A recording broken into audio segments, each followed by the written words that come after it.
Hey everyone, welcome to the Legal Soft Podcast. I'm Cheyenne Elahi. I'm here with Dan Taft, our Director of Social Media.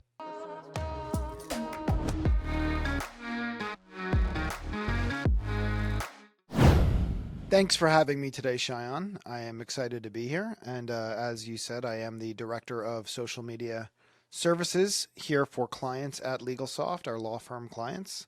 And also now expanding into SEO, but I know that our conversation today is about social media, so we can stay there. So, Dan, what are your tips for a law firm looking to do social media marketing? I have a lot of tips for a law firm looking to do social media marketing. The first is sort of a philosophical tip of why you should be doing it in the first place and what the value of doing this is, which a lot of people kind of have questions about, and I don't think have in my opinion, as pointed of an understanding of what the real value is. In my opinion, the reason social media is good for law firms is because the average consumer who is going to become a client is typically going to do a lot of due diligence before making a decision on who they hire. So when you're appearing on platforms like Instagram, which have a huge audience and people spend a lot of hours on, you're showing up where consumers live and you're creating opportunities for them to gain comfort and a familiarity with you prior to calling you versus your competitor. The more that you can kind of build a robust library of content over time, speaking to a lot of different issues and showing yourself as a thought leader and someone who's going to genuinely care about clients, the more likely the pool of potential clients is going to gravitate towards you versus your competitor. And that to me is why law firms should do social media and make videos in a. But law firms are boring. What do you do, or what do you recommend that people do to make social media fun for something that is essentially an industry that is lackluster for?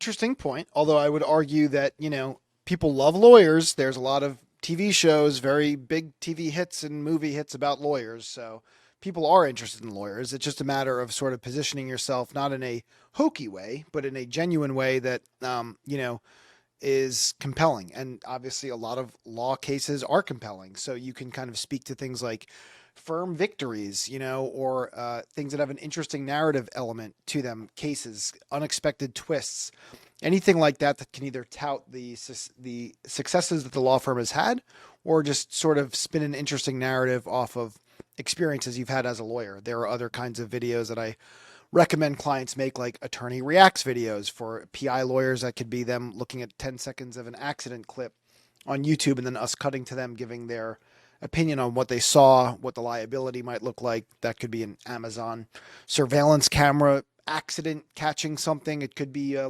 more lighthearted thing like an attorney reacting to a scene from Suits or Better Call Saul or My Cousin Vinny or, anything like that. So, and then there's trending stories, which there's tons of legal trending stories. Celebrities are always in trouble in one respect or another.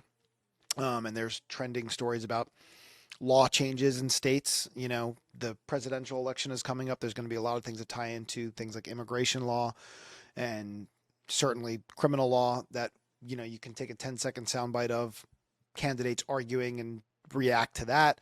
All of these things are kind of dynamic, interesting ways to create video. So yeah, I don't think it's, I think painting themselves into a corner and thinking that they're not going to be able to create compelling content is sort of, shooting themselves in the foot before even giving it a try. And there are ways to kind of diversify it and make it genuinely interesting as a standalone page. And again, when people are looking for, information on these lawyers, they're going to come across their videos, when they're vetting a purchasing decision or a hiring decision of what lawyer they're going to go with. Videos are a real unique opportunity to sort of introduce yourself without actually doing it. And you keep going back to videos. How important is it for these law firms to be making actual video-based content versus like a static post or a graphic post?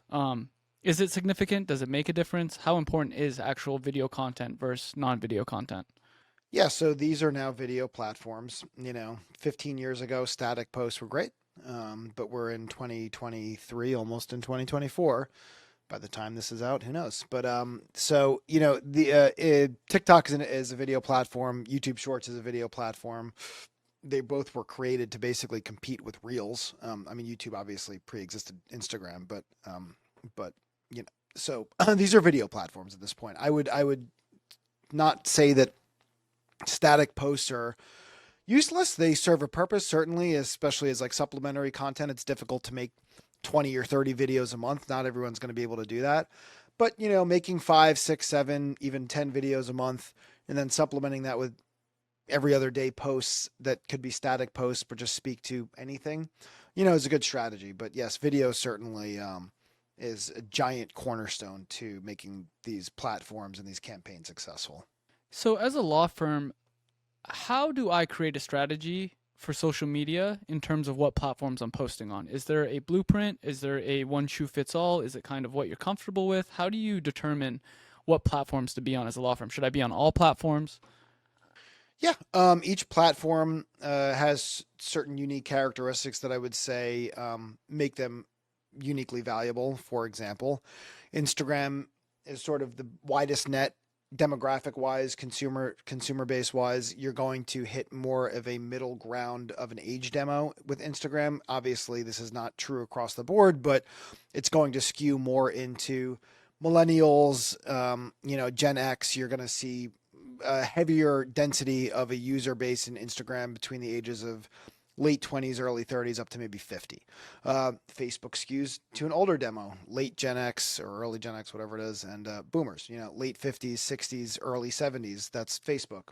Again, younger people are on Facebook, but in terms of like where they are separate themselves from these other platforms, that is typically going to show up to an older demo. TikTok's going to show up to a younger demo. That's Gen Z, mid 20s under. And then you have things like Google My Business, YouTube Shorts. Those are Google products. Those are going to be promoted by Google in a way that Google is never going to promote a Mark Zuckerberg company. So, they compete. Google is going to push YouTube Shorts and Google My Business. LinkedIn is business to business. Again, they are just all kind of unique in their own way. So my gut in terms of what I recommend to clients is to sort of potentially look at doing all of them. There are other platforms as well, but those are the ones that I would push people towards, just in terms of where I think the most value is. And again, it depends on their practice area. Obviously, in elder law, someone doing succession planning and estate planning law, probate law, they're going to usually be looking at an older target demo of client base versus someone who may be doing something like PI. PI also skews old and young. I mean, if you're looking at car accidents, more people are going to get in car accidents in their late teens and early 20s, and then also again in their 60s and 70s versus someone in their 30s and 40s. So it's just about knowing who you're going after and then kind of strategically choosing which platforms to show up on. So yeah, I was going to ask you about that. How important is practice type in determining a social media strategy? I think it's important. Again, depending on if they're doing criminal law or PI or elder law or immigration, different age demos are going to matter, and whether they want to be trying to capture more leads and more traffic from something like Google. And what if I'm an attorney who hates being on camera and just does not have the time or the patience, or I'm just not comfortable with making this kind of content? What's your advice to me, or what's your solution to that problem? Yeah, that's fine. We have clients like that. I mean, again, you can create static posts. You can also use B-roll footage that doesn't necessarily have you featured. You could use somebody else at your firm. You could use AI. There is now AI where you can basically plug a script in and there could be an AI person that could be the face of the firm if you want to try that. So you're saying regardless of how I feel as an attorney, I should get over that and kind of step out of my comfort zone or find something that works, because I should be on social no matter what. Yeah, I would say that if you're going to have an online marketing strategy, an online brand building strategy, not having social media as a core component of that is a misstep. And kind of building off that, when you talk about brand strategy, is that kind of the first step in determining your approach to social media? Because I know some of these attorneys, they might want to be more funny or comedical, and then some of them are just serious. They don't make any content that's not informative or educational. Is that something that you take into consideration, or these firms should take into consideration before approaching social media and kind of formulating a brand strategy as to what type of digital presence do we want this firm to have? Absolutely. Yeah, you want to, again, be authentic and genuine. Some lawyers are naturally very funny. They like being on camera and kind of playing it up to the camera. Other lawyers are dead serious. So, I would just say lean into whatever your natural personality is. Same thing with aesthetic. If you're going to key in on things like color palette, which is big for Instagram, and just kind of brand matching logos, all that stuff goes into identifying who you are as a firm versus who you're competing with. Great.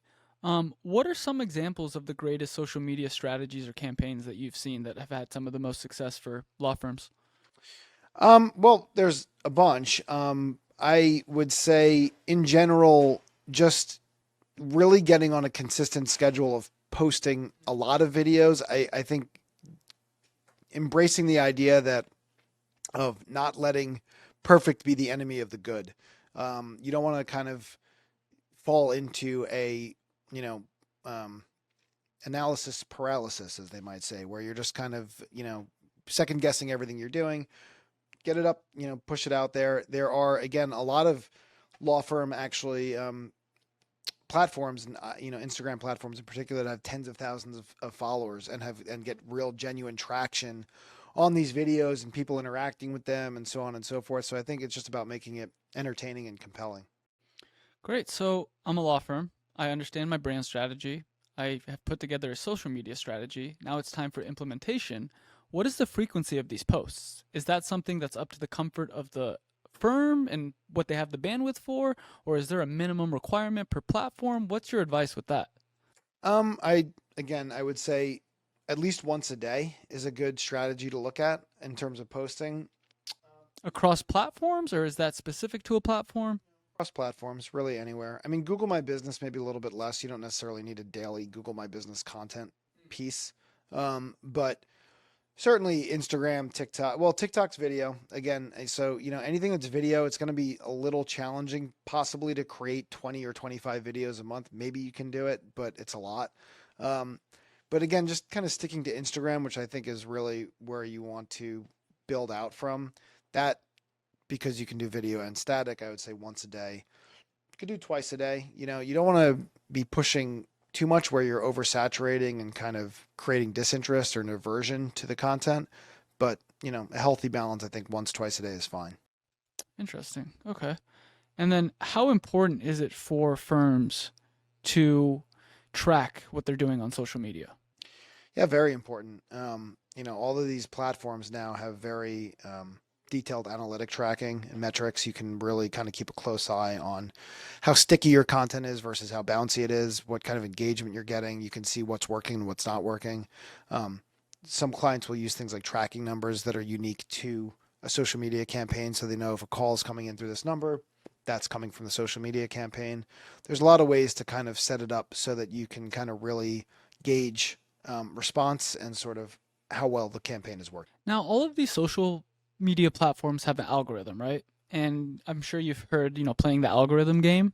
How important is that for a firm to do, or is that something you don't recommend?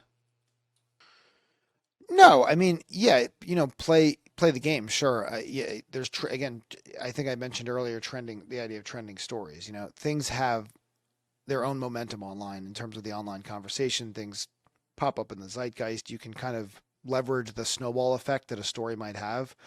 Pete Davidson is drunk and crashes a car into a house. You're an LAPI lawyer. That's a good story to talk about.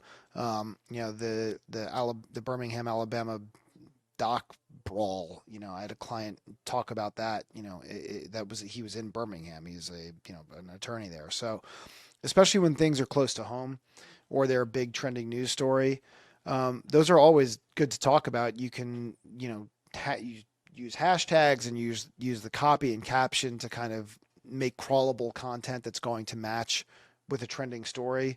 I would always recommend doing that, but every story can't be a trending news topic either. Johnny Depp. Yeah, he he was in that trial with Amber Heard, and that was a pretty big trial.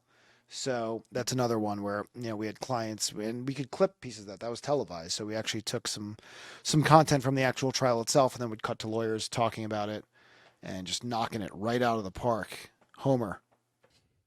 So I think we have a good understanding of what to do on social media. What are the do nots? What are things firms should absolutely not do when they're on social media? I would say anything that is, well, I mean, there's a catch-22 of this. I was going to say anything that's like controversial. You're a company. It is important to remember that you are a company and not an individual. I mean, individuals can certainly get, put themselves in bad situations and sort of the public eye and get, canceled or whatever. You should be thinking about that in terms of like what is going to rub, people the wrong way potentially, and make sure that you're kind of playing the middle, I would say a little bit. But that's one thing. But again, controversy can also work in your favor. So that's where it's like it's hard to say, because that could be your thing. You could be a controversy person who says crazy stuff on social, and that could get you an audience. So, my biggest thing I would say is just to be yourself. I don't think you should be putting on a show or trying to whatever. Just What if I'm a pretty private person though, and I don't want to share too much about who I am and my personal life, and I just want to keep it professional? That's fine. I don't think you have to share anything about your personal life. I mean, really, again, it's about your business. Ultimately, these people that are going to be coming across this, or you have to see them as potential clients, which they could be, and then you just want to kind of put your best foot forward and present yourself in a way that put yourself in their shoes. If you were coming across somebody and making a decision whether you were going to reach out to them for a legal issue, what would you want to see? What would you want to hear from someone that would say, hey, make you say, I'm going to talk to this person? That's it. Do you recommend firms get political or talk about current events in the world that may potentially be controversial to speak about? What's your approach with that? Yeah, I would just say that, again, if it's something that somebody is passionate about and they feel like they want to use the platform and they want to present their firm and themselves and their business in a way where they're supporting whatever political cause that they feel like they need to voice, they need to kind of get behind, fine. But in general, my blanket advice would be to mostly avoid that. I don't think people are going on these platforms, or at least going on these platforms when they're looking for you as a business person to see what your opinion is on this. Ultimately, again, you're a lawyer, you're providing this service. I would say to kind of stay on topic and keep a narrow message around what you want people coming to you for on a business sense. But again, I would never tell somebody at the same time to not voice their heart. If they want to go on there and say something about something, That's great advice. Um, what do you feel if I'm an attorney and I have a personal Instagram and I have a professional business? What's your approach with that? Should the personal one be private? Should I keep that separate? Should I not have two Instagrams? Like I have a social life. I have friends. I want to interact with them, and I want to interact with them outside of this professional setting of this is my firm. yeah, I would definitely recommend keeping those separate. I do come across clients sometimes that'll have like their business account and then they'll have like an influencer account. That's kind of an interesting idea, and I think those can be separated as well, and used for different purposes. But I would never say to blend those. You can, but again, I think I hate to use the word narrow, but the more focused the messaging is, the more sort of clear and the more it's going to land with an audience. So that, I think, is really where you want to stay. So do I want to keep my Instagram private, my personal Instagram private if I'm an attorney? Maybe. I mean, I don't know what you're putting up there, but if you're putting anything up there that you think, you might not want clients to be looking at, then sure. It just depends, but Yeah, it's an individual choice, and whatever the person thinks, they can make it private, make it public. Now, is there a best platform that all attorneys should be on? Is there like one platform that it's like this is the number one platform you're going to get the most reach, the most engagement? I mean, it's Instagram, just off of audience size, and again, the reason Instagram to me is the big one is because the demo is the widest. It's the same, like how broadcast television, not now necessarily, but 25, 30 years ago, there was broadcast and there was cable, and broadcast was going to reach a much bigger audience overall than cable, which was more niche. I know I'm talking about something from decades back now, but it's the same idea. TikTok TikTok has a huge audience, but TikTok has a very specific audience. Someone who's 55 years old, they might be on TikTok, but it's not that likely versus Instagram, which, someone that's in those age demos, it's just much more likely they're going to be on Instagram than TikTok and Facebook, by the way. You know, um, Is there a reason why you say Instagram? Because I know YouTube is the second largest search platform in the world, but there is a much larger barrier to entry to YouTube. It is much more difficult to make consistent content for YouTube.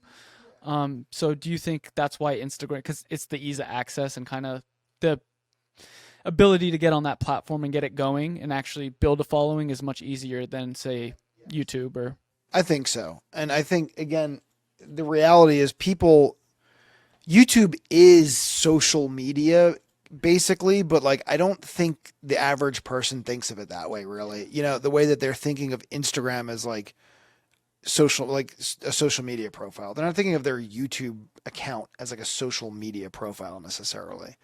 And I think, again, that affects consumer behavior. Ultimately, everything comes down to consumer behavior. You want to really understand the psychology of where people are, why they're there, how much time they're spending there, and what they're looking for when they're on there. And if you can kind of, zero in on that and crack that code, you can do a lot. yeah. So recently there was a story about a judge in New York who actually had an OnlyFans. I think as like a side hustle. I guess I'm not sure why, or maybe it was a hobby. And I guess he lost his job due to the fact that he was on OnlyFans. So how important is it to keep your private life private?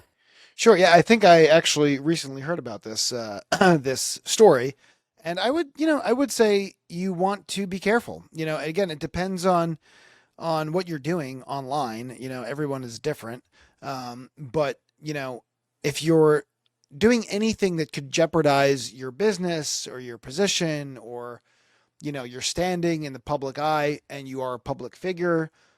Some lawyers are public figures, maybe not every one of them, but you are representing a business in your law firm.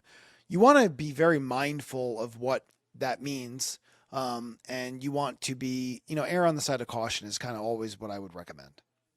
Great. And then so kind of shifting gears here, how do you recommend firms engage with their following? Do you respond to comments? Do you respond to DMs? Do you follow people back? Are there rules to this? Is it case by case? And how? Yeah. So in terms of engaging with audience and other accounts, I would say, you do want to kind of have a plan in place to reply to pertinent messages. You don't need to reply to emojis or spammy messages, but anything where someone is really trying to comment or engage with content, you want to keep an eye on that. You want to create a conversation. You want to manage your messages or direct messages and kind of try to do any lead capture if there are potential leads coming in through there. You don't want to just let things slip through the cracks. You can also post on other people's accounts. You can engage with other accounts. You can be proactive, as long as there are accounts that I think match what you're looking to do with your brand. Again, and similar to the point you brought up before about not doing something on a private account that could jeopardize your other position. You also want to be careful about what accounts you're engaging with and interacting with to make sure those are also not something that could tarnish your reputation if people see you interacting with them. That's a really good point. How detrimental is it to pay for followers or pay for engagement? Because I know there's people I follow who do it. Is that like a instant gratification, but you're setting yourself up for long-term failure? How do you feel about that? Yeah, I don't like it. I definitely don't recommend it. And I think if you have it, I would tell you to stop, or pull it. But everyone's different. You can do it. It's up to the individual what they want to do. But ultimately, to me, those accounts don't look good. They look suspicious. They look. It's like, oh, this lawyer has 100,000 followers. Okay, then are they getting 3,000 likes and 5,000 likes on every single piece of content, or are they getting 4 likes? Because that's pretty weird if they have 100,000 followers, but every time they put up content, it gets 65 or 100 or 200 views and 3 likes. It doesn't make sense. Also, the platforms themselves can penalize you and kind of push you down in search for doing that. So, they work in very mysterious ways. You're never going to talk to anybody at Instagram or at Meta. They don't exist in terms of a customer service level. So good luck getting your questions answered. But if you do something they don't like, your account could be in trouble and you could have a very hard time regaining the credibility back to the account that you built up. So it's risky, and again, to the average person looking at it, I just don't think it looks very good. I agree. Thank you. You've been giving us amazing advice and great insight on how to approach social media. Anything that we can do to help, if anybody ever has questions, they can certainly reach out to me. Again, I'm Dan Taft at LegalSoft, the director of social media marketing and SEO. And, if you have questions, drop them in the comments. Thank you guys so much for tuning in to the LegalSoft podcast, spending time with me and hearing all about social media. If you enjoyed this episode, don't forget to leave a like and subscribe and leave a 5-star review. If you're not watching us on YouTube, remember you can always subscribe to our podcast on Apple Podcasts, Spotify, or wherever you find your favorite podcasts.